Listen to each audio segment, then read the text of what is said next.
Thank you, Alejandra, and good afternoon, everyone, and good evening for some of you. Thank you for joining this webinar, and today we'll be covering what we call the MANRS Development Process, or MDP, and it's really a process of how we develop, adopt, and maintain MANRS documentation. I mean, initially we called it a MANRS standard process, but I think standards are not really applicable here because that makes people think about, international standards and maybe IETF for some of us. But those are really a formal process of developing, adopting, and maintaining MANRS documents, such as MANRS actions, for instance.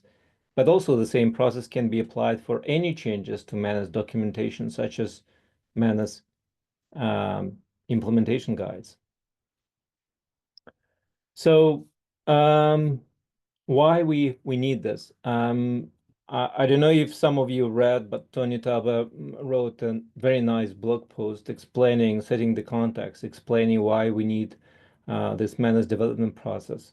The thing is that while all the programs, and some of you participate in the developments of those programs, starting from network operators, IXPs, CDN and cloud providers, and equipment vendors, they were developed in really transparent, inclusive, and manner based on consensus. We created task forces and working groups, and we worked with the community to achieve this consensus. But for an outsider, that's not that visible. I mean, what you see is the outcome of this process, a web page, for instance, that outlines the MANRS actions. It's not really clear how input was collected, who contributed that, and how consensus was created. So as MANRS mature and as MANRS is being looked at by also not only within the MANRS community, but also externally by external parties, we need a formal process to guide how those documents are developed, adopted, and maintained. So the objective of this is very clear. We need to increase credibility, transparency, and inclusiveness of MANRS documentation. So they more look like standards, right? They're not changing on the fly. They're not just web pages. And we also need another thing. We need to introduce a formal document series so we can reference MANRS actions and MANRS requirements not by a URL, but by a document name with certain version control, so people know what they are complying to or what they are referring to precisely. Now, I should have said that at the beginning that this is really informal discussion. So please feel free to interrupt me at any point and ask questions. I may not see your hand, but my colleague Alejandra will be watching chat. And if you have a question, you can post this in the chat. And he will be watching the raising hands. So he will alert me if necessary. Before we start discussing the process itself, I think it would be helpful to look at the sort of ecosystem, the different groups that participate or potentially can participate in the MANRS development process, so very relevant to this discussion. First and foremost, that's the MANRS participants, that the group of network operators, CDN cloud providers, IXPs, equipment vendors, who have to adhere to certain requirements or MANRS actions to be able to join that effort. And they play a very important role, right? Especially they need to have a say in approving the standards. But when we talk about the development of the standard, of course, the objective is to get as much expertise as possible and try to ensure that those requirements, those standards, are not just an outcome of the consensus of a smaller group of MANRS participants, but result maybe not a global, but really a broad consensus of network operators community.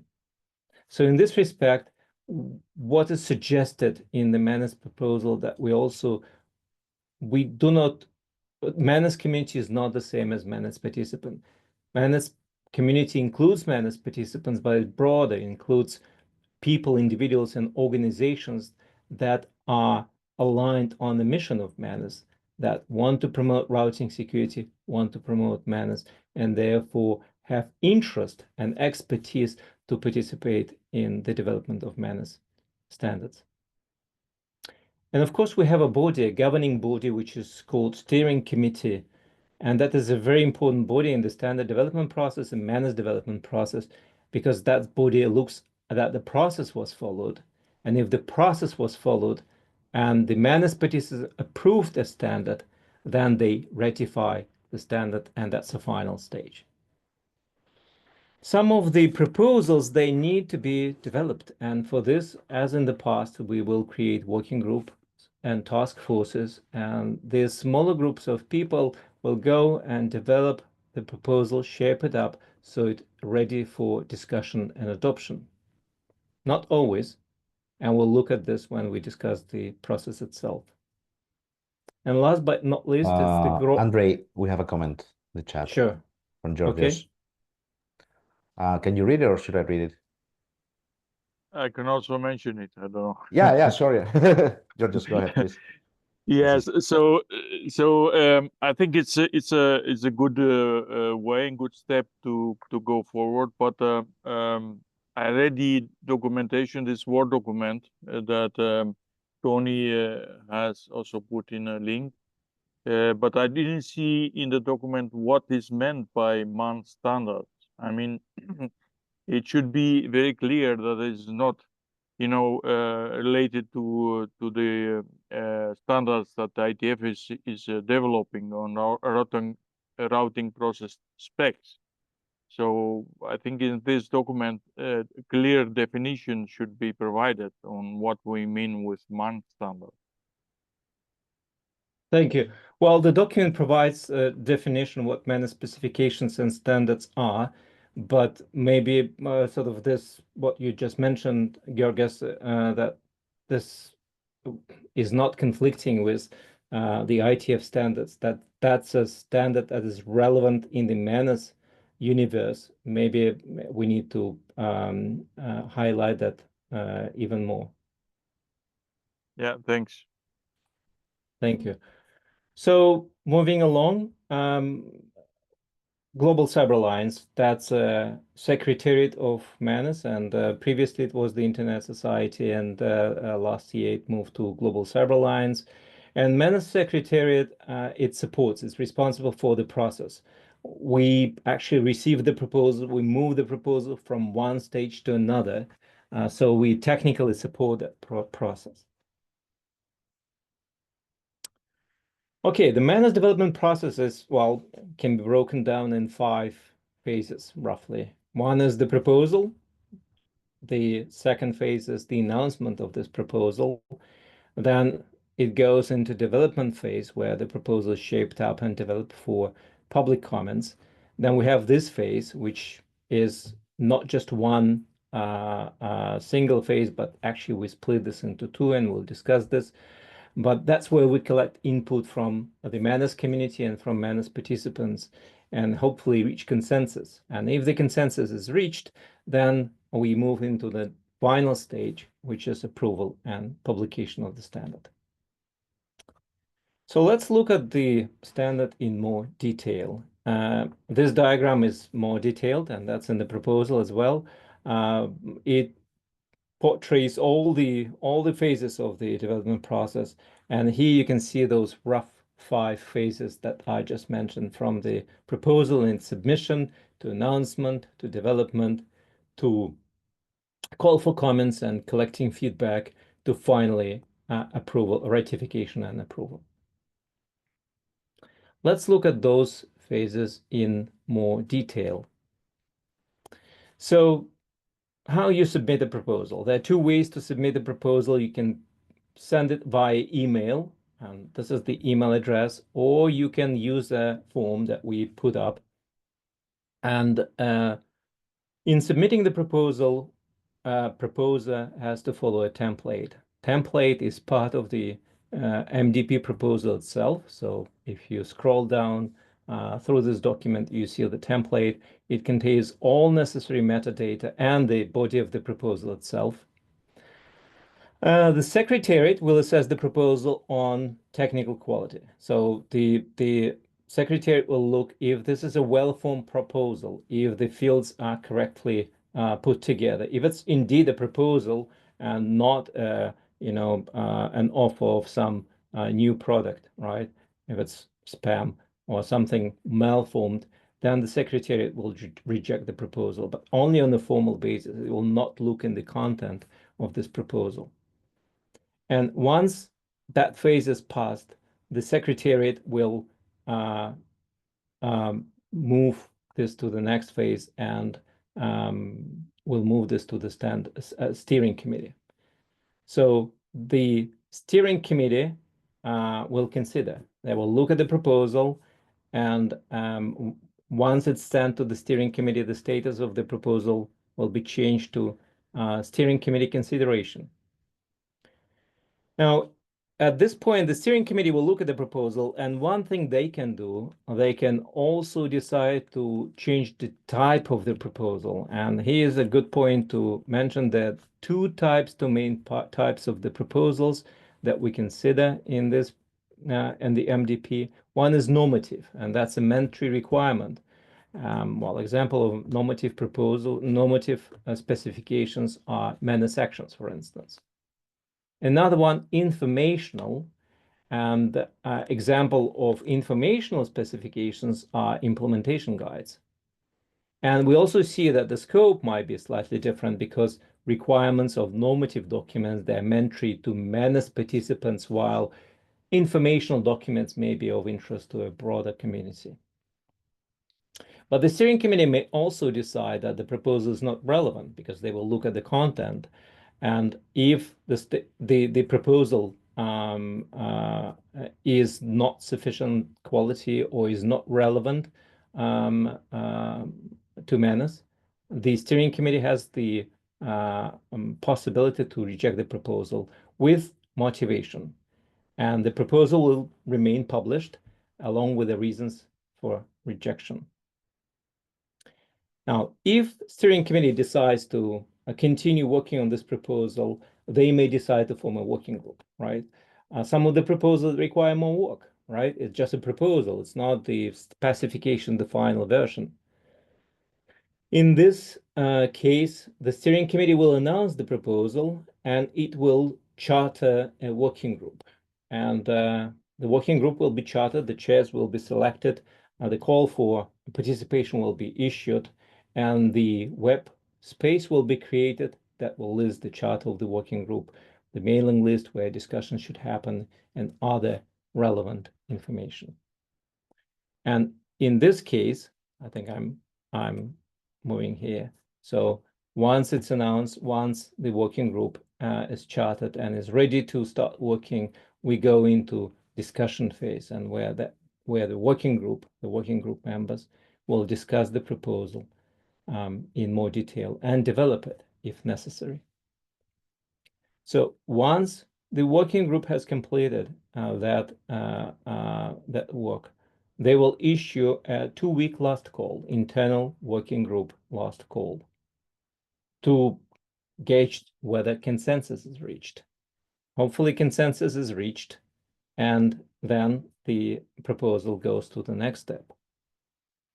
The steering committee announces the call for comments, and this is a call for comments that is announced to the MANRS community mailing list, not only participants. So we really inviting feedback from a broader community. This call will last for 4 weeks. Now, by the way, in the MANRS development process, and we decide to use the MANRS development process to adopt and discuss the MANRS development process. So I think that's logical. So along this way, we may find some things that need to be changed or need to be adjusted. So that's the whole process. And now we are sitting in the call for comments phase, which ends on the 28th of February. And that's one of the reasons why we're having this webinar, to stimulate the discussion on MANRS community mailing list and collect more feedback there. Now, you may ask that, wait a second, I didn't see that any working group was formed for the development of the MDP. Indeed, there might be cases where the proposal is already well formed and the steering committee may consider that formation of a working group is not necessary. Indeed, if you form a working group, that takes time, that takes resources, and there may be just unnecessary overhead in this case. So that's what we call MDP light, and that's what you see with this blue line, where we make a shortcut from the announcement of the proposal to the call for comments. In this case, while there was some work done by the Secretariat and the Steering Committee on developing the MDP proposal, and therefore it was considered well formed for the collection of feedback. There was really not much to further develop, and we are in the call for comments. Now, once 4 weeks passed, the steering committee will decide whether consensus is reached, whether more time is necessary to reach this consensus, and whether there's some feedback that needs to be incorporated in the proposal, in the next version of this proposal, before it can be approved. So that's the phase of revision that might take 2 weeks. And well, in this particular case, Secretariat will try to incorporate feedback. In the case when a work group is formed, that is going back to the working group, and working group can work on the refinement of the proposal. The next phase is the MANRS last call, and that call will last for 2 weeks to determine if consensus can be reached on the proposal within the MANRS participants.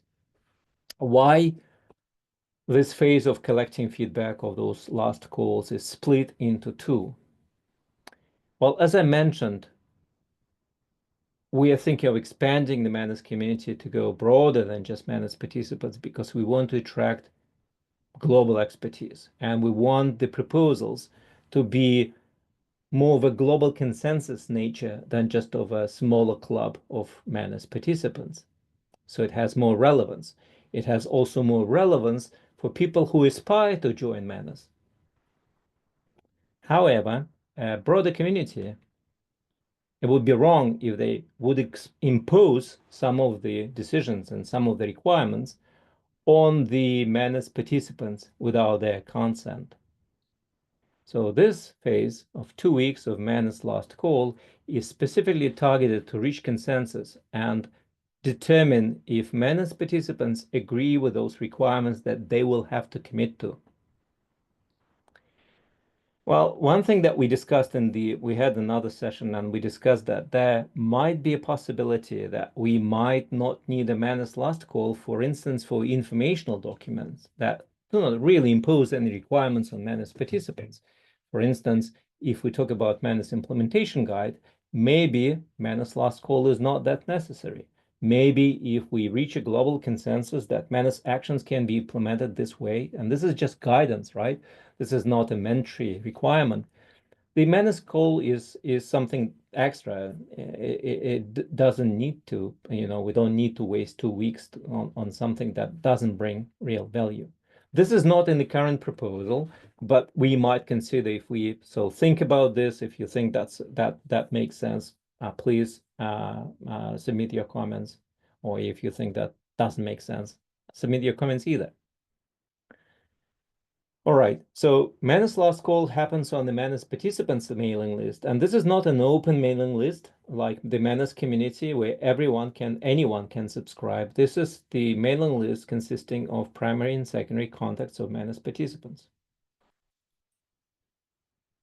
Finally, if the steering committee determines that consensus has been reached, the proposal moves to the final stage, and this is where it is being ratified by the steering committee and approved and published. So once the proposal is approved and published, it will be published on the MANRS website, and it will be sent to the MANRS community and MANRS participants mailing list. We also mentioned that MANRS Secretariat will evaluate opportunities for contributing the MANRS standard to external standard development organizations or industry associations. we envisage once the MANRS documentation or MANRS specifications get this formal form, being ability to being referenced, that we might expect that external organizations might use MANRS requirements, for instance, in their procurement practices or referencing them from their frameworks or their standards. In this case, if a new standard appears or if a new version of a standard of a MANRS standard appears, MANRS Secretariat will take the job of notifying those organizations or working together with them to promote MANRS standards, to consider the opportunity to refer to MANRS standards from their documents. So that is the process in a nutshell. And of course, this is a very brief tour. If you want really to see the nitty-gritty details, you have to go and read the proposal. And if you see that something is missing in the proposal, please go ahead and raise your comments on the MANRS community mailing list. Another important aspect of this proposal and of the MDP itself is the naming conventions and version control. Naming conventions, they apply both to drafts, to the proposal as it goes through the MDP, as well as to the final approved specifications. For the draft, once it's received, the Secretariat will assign a name, a unique name, which is following this convention. It will be the date of the submission. It will have some, well, it has the keyword draft. It will have a meaningful subject or description in the name, and it will have a version number, and the initial version number is 01. So for instance, if we start reviewing the network operators actions, probably, well, supposedly it will be submitted in November, that will be the name of the draft. As the draft goes through the development and through the maybe working group development or through the revision of the feedback collected from the last call, community last call, the versions, the new versions will appear and that number will change. Now, for approved specification, the name is slightly different. I will have the MANRS and the number, and then the version number, version of the specification. And of course, once a new specification is published, it will be 01. That's the initial version. But when we update the specification, for instance, if we start updating the NetOps actions once more, then it will retain the name, so it will still be MANRS 003, but the version number will change. It will be 02. Right, so this is the document series, and I think that's very important because it will allow people to have stable references to those specifications. It will also allow, because all those documents will remain to be published and accessible, to sort of review the whole history of approved specifications, as well as the history of how a proposal was developed through all phases the proposal went. And this is to ensure transparency of the process. Well, there are some special cases, and I mentioned one of them. This is when the development of a specification doesn't require creation of a working group. That's what we call the MTP Lite. So in this case, there is a shortcut from the announcement to call for comments that should shorten the process. And the thing is that the MDP is necessary. That's a very important thing for MANRS, but it has a lot of overhead. So to introduce the whole process, it takes at least 2.5 months, giving all the calls and consensus and development and all those phases. This is very important, but sometimes you want to shorten that time, and MDP Lite allows us to do that. The case a very specific case, how do we amend the MDP itself once we decide MDP needs some changes? And as with the initial development of the MDP, initial discussion and adoption of the MDP, we'll use the MDP, or probably MDP Lite in this case. Another important thing is the errata. Errata is not a new version. It is a mistake that has been detected. Our suggestion is to use a process similar to what is used in the IETF. One of the questions here, and this is not in the proposal, but a question that comes to mind is, if errata is detected or reported and it's published, do we correct the specification? What I mean here, as you probably know in the IETF, when errata is submitted, it doesn't change the published specification. So published specification remains published with the mistake, with the typo, missing comma, or whatever. So you need to take the errata. I mean, the specification will clearly say that errata exists, and you need to take this errata side by side and compare, and you see, okay, well, I should read this specification slightly different. So we may want to decide that we'll publish the errata, we'll make clear that errata exists, but we will modify the specification so you don't need to compare this with errata. That will make sort of, reading of the specification less, in my opinion, error prone and more convenient. So that's something also to think about, and voice your opinion if you have one on that particular issue. Well, I mentioned the timeline. I mentioned the duration of the MANRS development process. We started this time the MANRS development process, and it was pretty much compressed because we already had the proposal. It was well formed. We didn't form a working group.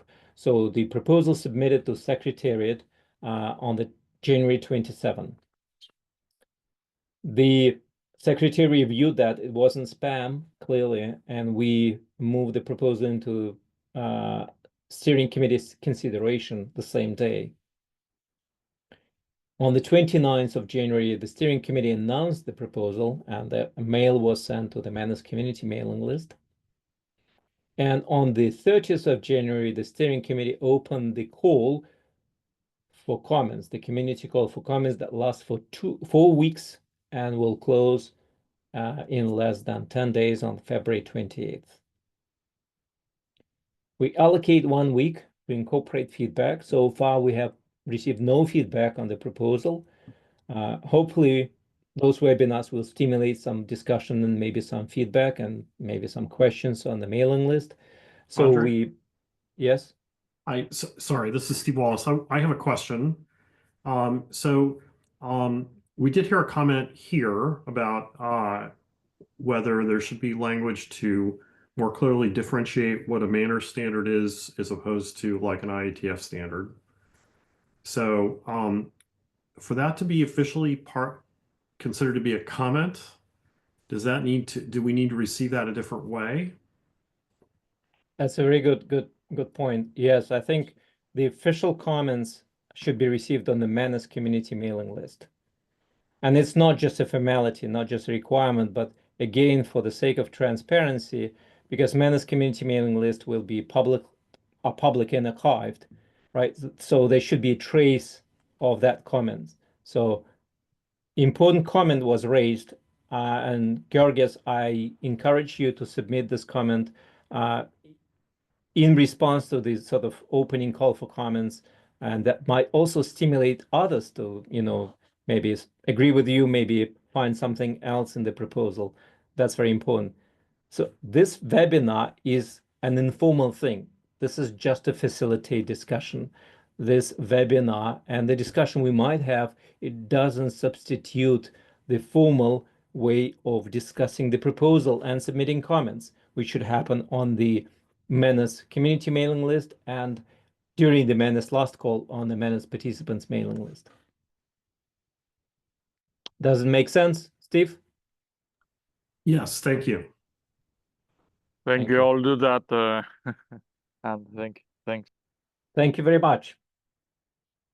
So we allocate 1 week so we can incorporate feedback, make changes, and bring this proposal to the steering committee again. And steering committee might decide that the changes are so significant that we probably need to go back to the community and check with them if that's what they meant. But if the steering committee decides no, it's good enough, they can pass this proposal to the MANRS community or MANRS participants to the MANRS last call. And that's what we're hoping for. So we allocate 2 weeks from March 10 to March 24 for the MANRS participants last call. And if the consensus is reached after that period, the specification, the MDP, will be ratified and will be published on April 8th. Now, as I went through all this timeline, you notice that between each of those lines, I mentioned if. So each of those ifs can prolong the process. And that's okay. That's normal. I think it's much more important to incorporate feedback, to collect the feedback from the global community rather than rush something that should live for many years and should be the foundational thing of future MANRS development. But again, those are some formalities. And I know that maybe our community is not that keen on formalities, but those formalities are very important so we can modify and we can build a substance, i.e. the MANRS actions, the MANRS standards. So they can be stable, they can be developed in a predictable way, and that's why we need the MDP for. All right, yeah, we're here, by the way. Now, how to participate? Please read the proposal if you haven't read it and join the discussion. MANRS Community mailing list is the place where you can comment, raise your concerns, express support for that proposal during the during the community last call. If you're not subscribed, please send a request to contact@manrs.com to get subscribed. We'll get you on the mailing list. And I think that brings me to questions and possibly discussion.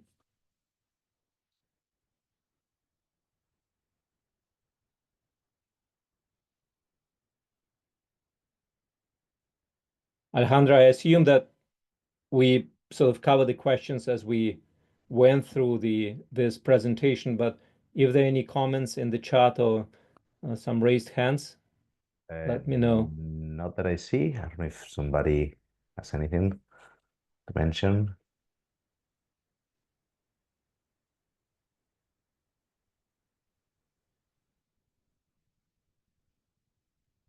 Yeah, Okay. Georgios again. So I have a question on the this process that is followed on the consensus process, and is the ITA process, consensus process, also followed on this or no? Somehow, because the main difference that I see is that there is proposal for a standard, and then based on that, a work group is formed. That's different than what ITF is doing.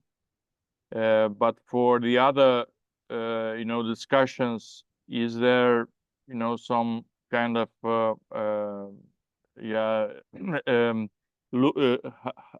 have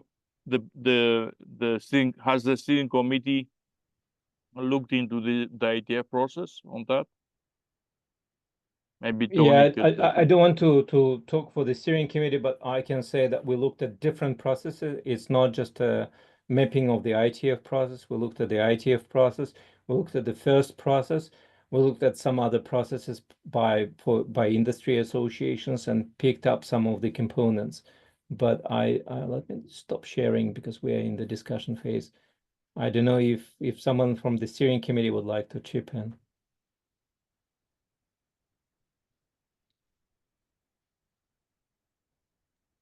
Hey, it's Tony, and I'm on the steering committee. I don't know that we looked at that specifically. I mean, there's a lot more detail in here than is typical in a IETF thing. I think also in terms of the overlap with the, the operational community. I mean, obviously, routing security has been a topic in the IETF for a long time. I'm not sure that it's ever gotten the traction that's come, that MANRS has managed to by, sort of focusing on a common denominator set of consensus topics and with some level of detail. I don't know. I mean, it doesn't make sense to replicate, obviously, IETF things, but I think the IETF wasn't, getting to where it needed to be for what the interests were of the scope of MANRS, and I don't know that that's really changed. Definitely interested in your perspective, though. Yeah, well, my comment was related to the fact that the consensus process that is being followed by IETF is well defined, well experienced. So that's why that was my question. Yeah, sure. I mean, this seems more focused and targeted on the the community of interest, I suppose. This is kind of my way of thinking of it. I don't know if that's if that's helpful or not, but Okay, thank you. yeah. I think IETF experience will certainly be looked at by the steering committee, because steering committee is the body that determines consensus. I don't think at least I mean, the proposed doesn't cover that.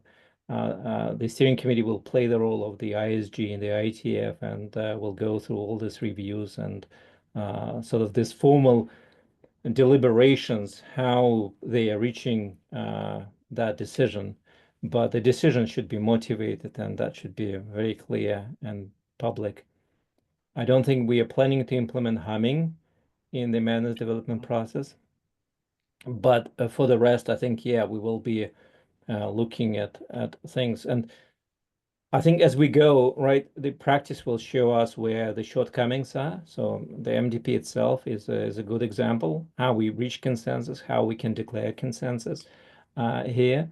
There might be more controversial, so we are planning to, I mentioned network operators actions. That's something that we informally discussed as a next document that probably needs revision, or one of the next documents that needs revision and standardization. So it is a proper standard, because there are some third parties that are referring to MANRS, but unfortunately they're referring this as a website, which is probably not the best way to point to concrete requirements. So I guess we will adjust this things. But Georgios, if you have any specific concerns that you would Well, see. I mean the consensus in IETF, the concept of rough consensus is used. So maybe you could, somehow apply some definitions from there, what a rough consensus is, so that there is some kind of formality from that perspective. Good Yeah. point. We will look into this. And again, I encourage you to raise this concern on the mailing list, so it's really visible. And we'll work on this, and we'll come with a response and maybe some discussion. And not only we, I hope the community will also, Yeah, no, chime in. it's a good point, because right, right, it's different than voting, because it is, you're right, there's no clear sense of what's the numerator and denominator of the of the vote, right? It's a little different than that. Okay, thank you. Although there is one special case, and that's the charter. If we're going to review the charter, the MANRS charter, the current version of the charter requires voting on the changes. So the MANRS participants' last call may require voting. So it's not always consensus, but for the rest, I think we are relying on consensus, and that's how things have been developed so far. Okay, thanks.